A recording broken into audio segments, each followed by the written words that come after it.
আসসালামু আলাইকুম, welcome back to another video.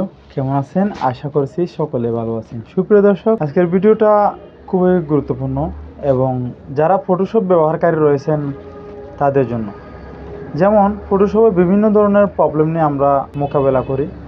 Photoshop ব্যবহারকারী যারা রয়েছেন, যখন ফটোশপ আমরা ব্যবহার করি, ইউজ করি, ফটো এডিট করি এবং বিভিন্ন ধরনের সেখানে কাজ করি, তখন আমাদের বিভিন্ন ধরনের প্রবলেম দেখা দেয়। যেমন হোয়াটসঅ্যাপ থেকে ছবি নেওয়া প্রবলেম হয় এবং বিভিন্ন ধরনের কাটসা এবং বিভিন্ন ধরনের ক্রপ করতে এবং সেখানে আরও অনেক নানা রকমের সমস্যা নিয়ে আমরা প্রবলেম সলভ করি। যেমন প্রবলেমগুলো কী প্রবলেম আসতে পারে এবং কাজের জন্য কী অসুবিধা হয় প্রবলেমগুলোতে, আমরা সেটা নিয়ে আজকে আলোচনা করব ভিউয়ার্স। এবং শেষ অবধি দেখবেন, আমরা অনেকগুলো প্রবলেম সাজিয়ে রেখেছি, গাইডলাইন করে রেখেছি, যে প্রবলেমগুলো আমরা নেক্সটে যেন কাজের মধ্যে বাধা না হয়। যেমন একটা কাস্টমারকে আমরা কাজ করতেছি, একটা ছবি এডিট করতেছি, কোনো একটা কিছু করতেছি, তখন আমাদের এই প্রবলেমগুলো আসতে পারে। এই প্রবলেমগুলো, যে প্রবলেমগুলো আসে, সেগুলো নিয়ে মূলত আমি আলোচনা শুরু করবো ইনশাল্লাহ। সুপ্রিয় দর্শক, যারা ইতিমধ্যে আমার চ্যানেলটি সাবস্ক্রাইব করে রেখেছেন তাদেরকে অসংখ্য ধন্যবাদ এবং যারা এখনও করেন নাই তাদেরকে সাবস্ক্রাইব করে আসার জন্য অনুরোধ করা হলো। যারা ফেসবুক থেকে দেখতেছেন তাদেরকে অসংখ্য ধন্যবাদ এবং ফেসবুক থেকে যারা দেখছেন অবশ্যই একটি শেয়ার করবেন, একটি লাইক দিয়ে আমাকে অন্ততপক্ষে ধন্য করবেন। সুপ্রিয় দর্শক, আমরা এখন চলে যাব ফটোশপের পর্দায়। কম্পিউটারের পর্দায় আপনারা এখানে দেখতে পাচ্ছেন কিছু ছবি। আমি এখানে এই ছবিগুলো নিয়ে কম্পিউটারের যে আমরা ফটোশপ নিয়ে বিভিন্ন ধরনের ঝামেলা ফেস করি, সেই ঝামেলাগুলো থেকে 7টি প্রবলেম আমি সলভ করবো আজকের ভিডিওতে। যেমন এই 7টি প্রবলেমে আমি প্রথমে আপনাদেরকে বলে দিই, একটু বলে দিলে ভালো হবে। হোয়াটসঅ্যাপ থেকে তোলা ছবি কিভাবে ফটোশপে ঢুকাবেন, জয়েন্ট ছবি থেকে আলাদা আলাদা করে কিভাবে ছবি করবেন এবং ছবির পেছনে কালারগুলো আসে না কেন সেগুলো কিভাবে করবেন, পেজে যে কোনো ডকুমেন্ট A4 সাইজ কীভাবে প্রিন্ট করবেন, ব্রাশ টুলের আইটা গোলাকার আসে না কেন কিভাবে, ছবির উপরে মাথা কাটা থাকলে কিভাবে জয়েন করবেন এবং PDF থেকে ছবি কিভাবে প্রিন্ট করবেন। আচ্ছা সুপ্রিয় দর্শক, আমরা এই ছবিগুলো নিয়ে সর্বপ্রথমে একটা একটা করে প্রবলেম সলভ করার চেষ্টা করব ফটোশপের পর্দাতে। এখন যারা ফটোশপ ব্যবহারকারী অথবা নতুন দোকানদার রয়েছে, আমাদের এই ছোটোখাটো প্রবলেমগুলো প্রায় সময় থাকবে, এটা স্বাভাবিক। সর্বপ্রথমে একটা জিনিস আমরা লক্ষ্য করব, যেমন হোয়াটসঅ্যাপ থেকে তোলা ছবি কিভাবে আমরা এখানে আনতে পারি, সেটা মনে হয় প্রথমে দেখালে ভালো হবে। দেখুন, শুধুমাত্র একটা লজিক আপনাদেরকে দেখাবো। এখানে আমার স্ক্রিন দেখতে পাচ্ছেন, এই যে একটা বাচ্চা, ছোটো বাচ্চার একটা ছবি। এই ছবিটা আমি ড্র্যাগ করে ফটোশপে নিয়ে আসতে চেষ্টা করতেছি। দেখুন, ফটোশপে নিয়ে আসলাম এটা এবং এখান থেকে আরেকটা ছবি এইটা নিয়ে আসি, দেখি। হ্যাঁ, একটু খেয়াল করে দেখুন, এই ছবিটা কিন্তু আসে নাই, কোল নট ওপেন লেখা আছে। এটা হচ্ছে মানে হোয়াটসঅ্যাপের ছবি, হোয়াটসঅ্যাপে তোলা কাস্টমারের ছবি আমাকে এনে দিয়েছে, ফটোশপে এটা ওপেন হচ্ছে না। এটা আপডেট ভার্সন ফটোশপে ওপেন হবে, কিন্তু ওল্ড ভার্সন যেমন ফটোশপ 2007 ভার্সন ইউজ করতেছি, এইখানে কিন্তু এটা ওপেন হচ্ছে না। এখন এটা দিয়ে আমরা কিভাবে এটা সলভ করতে পারি, এটা নিয়ে আজকে ভিডিও। দেখুন, এখন এই জায়গাতে আমরা এই ছবিটাকে মাউসের রাইট বাটন ক্লিক করে আমরা এই জায়গাতে এডিট অপশন পাবো। এডিট অপশনে ক্লিক করার পরে আমাদের সামনে এরকম একটি ইন্টারফেস শো হবে। তারপর আমরা এই বক্সটাকে কোনো কাজ না করে এই জায়গাতে সেভে ক্লিক করব, জাস্ট একটা সেভে ক্লিক করব। ক্লিক করার পরে এটা একটা এডিটে ঢুকাইয়া সেভ করে নিলাম, তারপর আমি ক্লোজ করে দিলাম। দেখি এখন ছবিটা আমি ফটোশপে নিয়ে যাই হয় কিনা। দেখুন তো ফটোশপে ছবিটা চলে আসছে। আচ্ছা দর্শক, কত সুন্দরভাবে আমি হোয়াটসঅ্যাপে তোলা ডকুমেন্টসটা ফটোশপে নিয়ে এসে কাজটা করেছি। এখন আমাদের সর্বপ্রথম যেটা ছিল হোয়াটসঅ্যাপে তোলা ছবি ফটোশপে কীভাবে নিয়ে আসবেন, সেটা আমাদের প্রশ্নটা এখন শেষ। এখন আমরা এটা উত্তর পেয়ে গেলাম। আচ্ছা, ভালো কথা। এখন আমাদের দ্বিতীয় নম্বর প্রশ্ন হচ্ছে জয়েন্ট ছবি থেকে ছবি আলাদা করা। আচ্ছা, এই যে এই জায়গাতে দেখতে পাচ্ছেন জয়েন্ট ছবি, এখানে এটা একটা জয়েন্ট ছবি এবং এটাও জয়েন্ট ছবি। দুটা জয়েন্ট ছবিতে একটু ভিন্ন ভিন্ন তরিকা রয়েছে। দেখুন, এখানে দেখতে পাচ্ছেন একটা জয়েন্ট ছবির এই জায়গাটা দেখুন, কাটা অংশটা একেবারে সমান, এটা কাটতে কিন্তু খুব সহজ হবে। ডান সাইডে যেটা রয়েছে এটা কিন্তু দেখতে পাচ্ছেন মহিলার যে গায়ের অংশটা, সেটা একটু মানে একটু অ্যাঙ্গেল দিয়ে ঘুরিয়ে নিয়েছে, যেমন ওনার পুরো ছবিটা অ্যাটাচ করা হয়েছে আর কি। ঠিক আছে, এটা কিন্তু আলাদাভাবে বোঝা যাচ্ছে এটা জয়েন করা হয়েছে, এটা কিন্তু জয়েন করছে সেটা বোঝা যাচ্ছে না। দুটা ছবি থেকে নিতে হলে আমাদের একটু সমস্যা হতে পারে। দেখুন, পাসপোর্ট সাইজ প্রথমে আমাদের এখান থেকে পাসপোর্ট সাইজ করে নিতে হবে। আপনারা যারা পাসপোর্ট সাইজ জানেন না, পাসপোর্ট সাইজ ছবির উপর আমার ভিডিও রয়েছে, সেটা দেখে আসতে পারেন। আমি এখান থেকে পাসপোর্ট সাইজ ছবি একটা ক্রপ করতেছি, একটু খেয়াল করে দেখুন। যখন পাসপোর্ট সাইজ ছবি ক্রপ করতেছি ক্রপ করতে গেলে ডান সাইডে মহিলার গায়ের এটা চলে আসতেছে, কিন্তু এটা একটা প্রবলেমে রূপান্তরিত হয়েছে। একটু খেয়াল করে দেখুন, এইখানে যদি আমি মহিলার ছবিটা নিই তাহলে কোনো প্রবলেম হবে না ডান সাইডে, কারণ মহিলার ছবিটা তো পাসপোর্ট সাইজ করাই আছে। এভাবে করে ক্রপ করে নিলে হয়ে যাচ্ছে, ঠিক আছে। তারপরে ডান সাইডে এগুলো একটু রিমুভ করে দিলে এটা হয়ে যাচ্ছে, এটা সহজ। কিন্তু এই যে এই বাম সাইডে যেটা ছবি ছিল, ছবিটা যখন আমি ক্রপ করলাম, ক্রপ করার সময় এতটুকু ক্রপ করলে কিন্তু হচ্ছে না, এতটুকু ক্রপ করলে ছবিটা বিচ্ছিরি হয়ে যাচ্ছে, নষ্ট হয়ে যাচ্ছে। ছবিটাকে আমার পাসপোর্ট সাইজ ভিতর ঢুকিয়ে ডান সাইডের দুই সাইডে ছবির জায়গাটা ক্লিয়ার রাখতে হবে, যেন কাস্টমারকে সুন্দর করে ছবিটা উপস্থাপন করে দিতে পারি। এখন আমি একটা কাজ করতে পারি, ডান সাইডে যে মহিলার গায়ের অংশটা কেন চলে আসলো সেটা একটু আমি ক্রপ করে নেব, সেটা একটু কেটে ফেলবো, দেখি কেটে ফেললে কীরকম দেখায়। আমার মনে হয় সেটা না কেটে এই বাম সাইডে যেখানে ভালো অংশ রয়েছে এই ব্যক্তির, সেই অংশটাকে এভাবে মনে হয় ক্রপ পেন টুলের সাহায্যে এভাবে একটু কেটে নিলে মনে হয় আর একটু ভালো হয়। দেখি কেটে নিলে কেমন হয়। আমি এখান থেকে এটাকে কেটে নিলাম, কেটে নিয়ে কিবোর্ড থেকে কন্ট্রোল আল্টার শিফট বাটন একসাথে চেপে ধরে আমরা এভাবে করে ড্র্যাগ করে এই পাশে নিয়ে আসবো। এই পাশে নিয়ে এসে এই জায়গাতে চেপে ধরে এভাবে করে আমি ঘুরিয়ে নেব। দেখুন এভাবে করে ঘুরিয়ে নিলাম। ঘুরিয়ে নেওয়ার পরে এটা এই জায়গাতে রাখলাম। সুপ্রিয় দর্শক, যেহেতু ব্যক্তির শার্টের কালারটা একই কালার, সেজন্য আমার মনে হয় এটা মিলে যাচ্ছে, ঠিক আছে। যদি একই কালার নাও হয় তাও আপনারা মিলাতে সক্ষম হবেন, কারণ এটা কোনো ফটোশপের জন্য এটা কোনো ব্যাপারই না। দেখুন তো আমার মনে হয় ছবিটা কোনো রকমভাবে মিলিয়ে গিয়েছে। তারপরেও এখানে একটু একটু হালকা হালকা ইয়ে রয়ে গেছে, এই যে এই জায়গাতে এখান থেকে হালকা, এখান থেকে ব্লার টুলের সাহায্যে আমরা এভাবে করে একটু ব্লার করে দিতে পারি, যেন এটা কম বুঝতে পারে। আশা করি এটা আর প্রিন্টে আমাদের দেখা যাবে না। মহিলার যে ছবিটা রয়েছে সেটা একটু কেটে ফেলবো। দেখুন মহিলার যে বোরকার কালা ইয়েটা রয়ে গেছে, এটা এইভাবে করে পেন টুলের সাহায্যে আমরা এইভাবে করে এটাকে ডিলিট করে দিলাম। কিবোর্ড থেকে কন্ট্রোল ডি দিয়ে এটা সিলেকশন উঠিয়ে নিলাম। দেখুন কত সুন্দরভাবে এখন পাসপোর্ট সাইজ ছবিটা রূপান্তরিত হয়ে গেছে। আচ্ছা ঠিক আছে, আর আপনারা আশা করি এটা বুঝতে পারছেন কীভাবে একটা ব্যক্তির জৈন ছবি থেকে আলাদা করছি ছবিটাকে। আচ্ছা, এটা আমি কেটে দিলাম। আমাদের এখন দ্বিতীয় নম্বরের যে এটা ছিল সেটা শেষ, জৈন ছবিটার এটা শেষ, আমরা 2টা নম্বর করে দিলাম। এখন আমাদের কাজ হচ্ছে তৃতীয় নাম্বার হচ্ছে ছবির পেছনে কালারগুলো আসে না কেন। আচ্ছা, এই যে এই ছবিটা একটু খেয়াল করে দেখুন, এই ছবিটা যেমন আমাকে একটা ব্যক্তি এখানে পাঠাইছিল, বাই আমি যখন প্রিন্ট করি, প্রিন্ট করতে গেলে ছবিটার পিছনের কালারটা আমি যে আকাশি কালার দিয়েছিলাম, ব্যক্তি আমাকে বলছিল এইরকম একটা আকাশি কালার উনি দিয়েছিল, সেই কালারটা এখানে আসে না কেন। আচ্ছা, সর্বপ্রথম অবস্থায় আমরা যখন এভাবে সিলেক্ট করে কন্ট্রোল ব্যাক স্পেস দিয়ে আমরা পাসপোর্ট সাইজ ছবির উপর যখন কাজ করি, কাজ করার পরে তারপর আমরা সেখানে কি করি, দেখুন এখানে কিন্তু সলিড কালারটা রয়েছে, কন্ট্রোল এম দিলে ফোকাসটা বাড়াইলাম, ঠিক আছে। তারপর আমি এখানে আবার বিভিন্ন ধরনের গ্রেডিং করে আর একটু ফোকাস বাড়ালাম। তারপরে মনে করুন কিবোর্ডটাকে এরকম করে বিভিন্ন ধরনের কাজ করে নিলাম, হ্যাঁ, বিভিন্ন ধরনের মডিফাই করে নিলাম। এরকম করতে করতে দেখা যায় কি ওই পিছনের কালারটা যেটা আমি পাল্টাইছিলাম প্রথমে, সেটা কিন্তু একেবারেই ওই বিভিন্ন এই মেকআপগুলো লাগতে সেই কালারটাও অন্যরকম একটা রূপান্তরিত হয়ে যায়। তখন আমাদের একটা প্রিন্ট করতে গেলে আমরা ওই কালারটা যেই ছবির উপরে মুখের উপরে যে আমরা এগুলো প্রোভাইড করছিলাম, যে ডিজাইন বিভিন্ন রকমের যে কাটিংগুলো করছিলাম এবং মেকআপগুলো দিছিলাম, সেগুলোও পিছনের ব্যাকগ্রাউন্ডে হয়ে গেছে। এখন আমরা শেষ একটা কাজ করতে পারি, প্রিন্ট করার আগে ব্যাকগ্রাউন্ডে মাউস এভাবে সিলেক্ট করে মাউসের রাইট বাটন ক্লিক করে প্যাদার্স 1 দিয়ে আমরা এখানে কন্ট্রোল ব্যাক স্পেস দিয়ে এটা আবারও চেঞ্জ করে নেব। চেঞ্জ করে নেওয়ার পর আমরা এটাকে প্রিন্ট করব, ঠিক আছে। কারণ না হলেও ওইগুলো চলে আসবে প্রিন্টে, তখন ব্যাকগ্রাউন্ড কালারটা এই সুন্দর আসবে না, ঠিক আছে, সেটা আমাদের মাথায় রাখতে হবে। এখন প্রিভিউয়ার্স আমাদের যে প্রশ্ন ছিল সেটা আশা করি বুঝতে পারছেন। 3 নম্বর প্রশ্নটা আশা করি বুঝতে পেরেছেন। এখন আমি 4 নম্বর প্রশ্নটা আমাদের করব, পেজে যে কোনো ডকুমেন্ট এ4 করে প্রিন্ট করা। এটা আমি কেটে দিলাম। একটা ডকুমেন্টস নেব সুপ্রিয় দর্শক, আপনারা আমি এখানে একটা ডকুমেন্টস নেব, যে কোনো একটা ডকুমেন্টস, যেমন একটা জন্ম নিবন্ধনের একটা ডকুমেন্টস নিলাম। এই ডকুমেন্টসটা আমি দেখি একটা ব্লার করে দিই।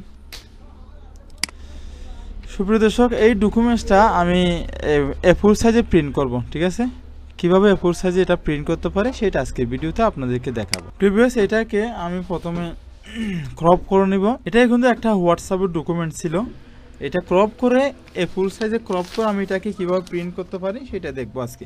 মোবাইলে তোলা ডকুমেন্টস আর কি। এটাকে আমরা সর্বপ্রথম অবস্থায় আমাদের টুল বক্সে এই জায়গা থেকে রেক্টেঙ্গুলার মার্কিং টুলের সাহায্যে আমরা এটাকে এভাবে করে ড্র্যাগ করে ক্রপ করে নিব। এভাবে করে যতটুকু জায়গা ভালো অংশ রয়েছে ততটুকু জায়গা আমরা সিলেক্ট করে এই জায়গাতে এসে ইমেজে এসে আমরা এখান থেকে ক্রপ ক্লিপ করব।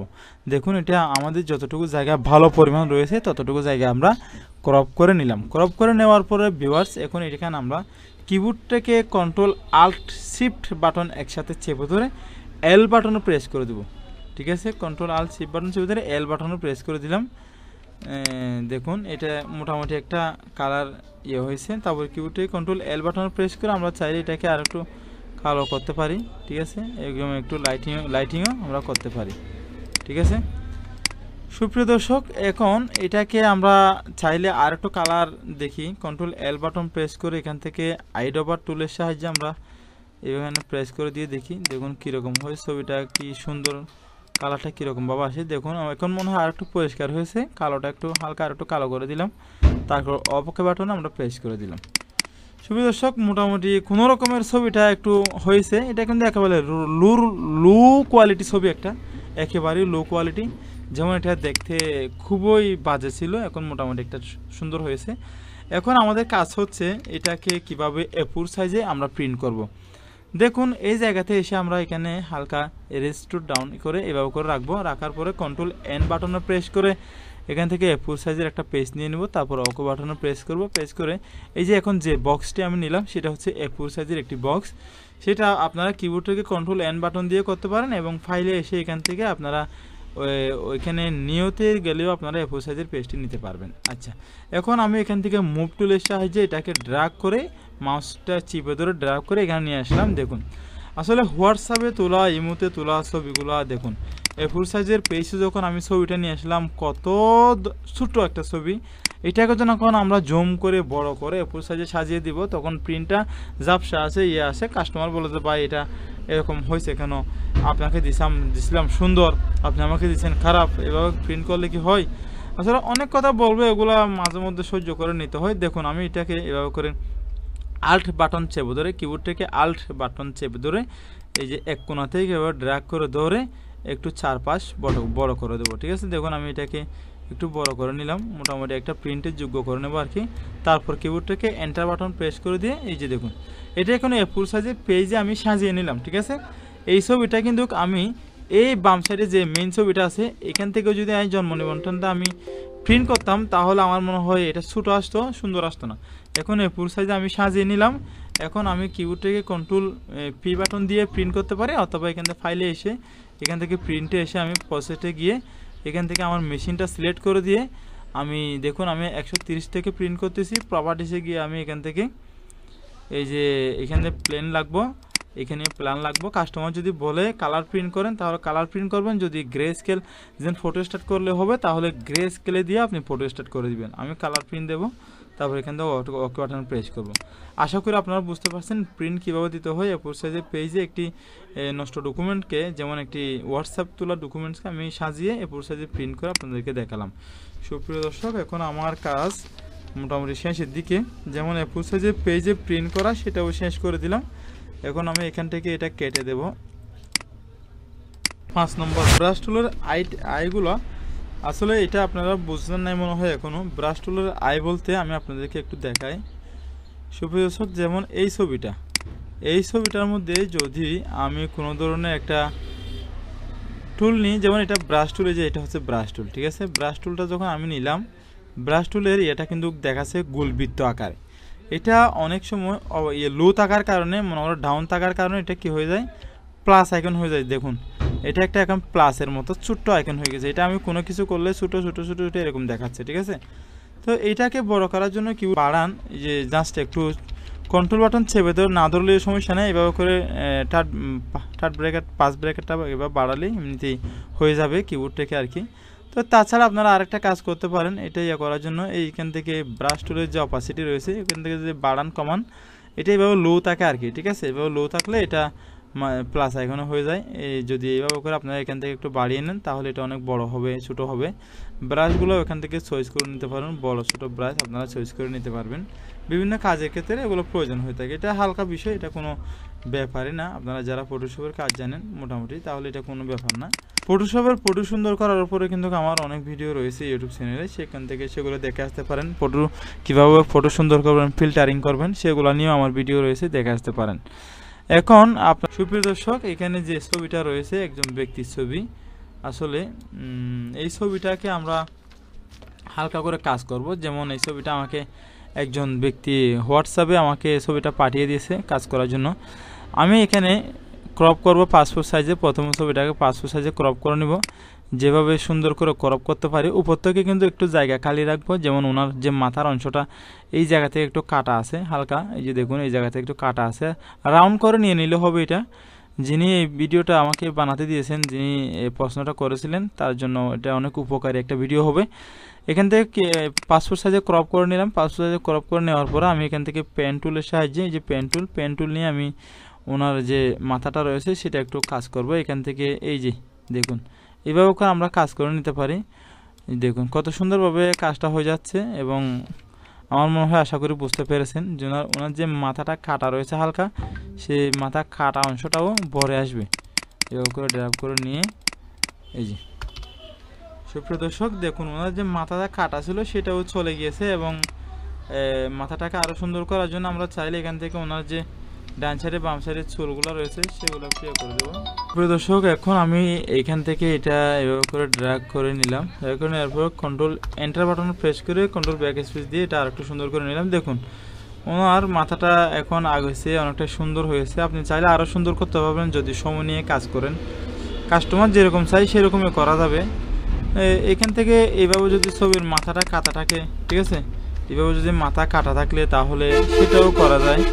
সেটা আপনি প্রথমে এইভাবে করে সিলেক্ট করে নেবেন, ওনার মাথাটা কতটুকু বড় করলে কতটুকু করলে সুন্দর হবে। এভাবে করে আপনারা প্রথমে করে নেবেন, ঠিক আছে। এভাবে করে প্রথমে এটাকে সিলেক্ট করে নেবেন। সিলেক্ট করে নেওয়ার পরে খুব সহজ ওয়েতে আপনারা এই কাজটিগুলো করতে পারবেন, আমি যতটুকু জানি।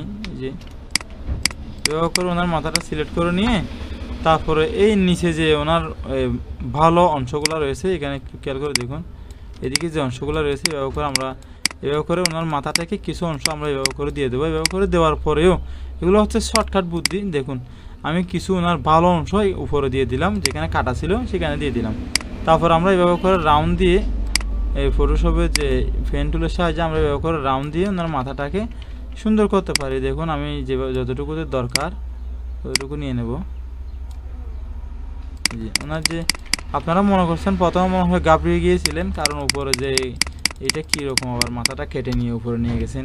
এই দেখুন এখন ওনার মাথাটা আবারও হয়ে গেছে, ঠিক আছে।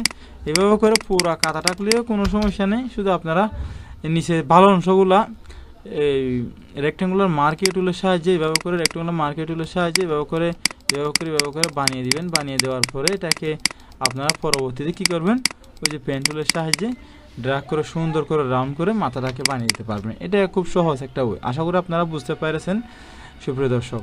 আরও কোনো ধরনের প্রশ্ন যদি আপনাদের থেকে থাকে তাহলে আমাদেরকে জানাবেন। এখানে ভিউয়ার্স আমি এখন 6 নম্বরে এটা প্রশ্নটা দিয়ে দিলাম আপনাদেরকে, পিডিএফ থেকে ছবি। সুপ্রিয় দর্শক আমি আবারও চলে যাব আমাদের ছবির কাজে। এই যে এটা হচ্ছে পিডিএফ ফাইল আমি করে রাখছি আর কি। এই পিডিএফ ফাইলটাকে আমি ড্র্যাগ করে ফটোশপে নিয়ে আসলাম। এখন আমাদের 6 নম্বর কাজটা শুরু। দর্শক পিডিএফ এটা একটা পিডিএফ ছিল, কিন্তু এখানে ঢুকানোর পরেও পিডিএফটা চলে গিয়েছে। আমি আপনাদেরকে আবারও দেখাই। এই যে হচ্ছে এটা পিডিএফ, একটু খেয়াল করে দেখুন এটা একটা পিডিএফটা যখন আমি ফটোশপে নিয়ে আসবো, নিয়ে আসার পরে পিডিএফ ফাইল থেকে ছবিটা বাইরে হয়ে গেছে। এতটুকুই কাজ। পিডিএফটা ফটোশপে ঢুকানোর সাথে সাথে অটোমেটিকলি এটা চলে আসবে, ঠিক আছে।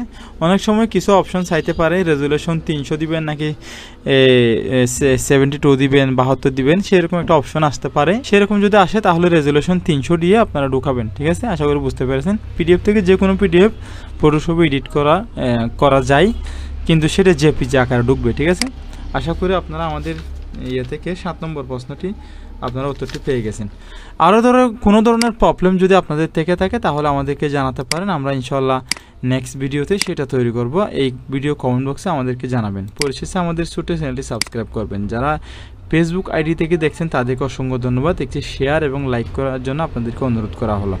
আসসালামু আলাইকুম ওয়া রাহমাতুল্লাহি।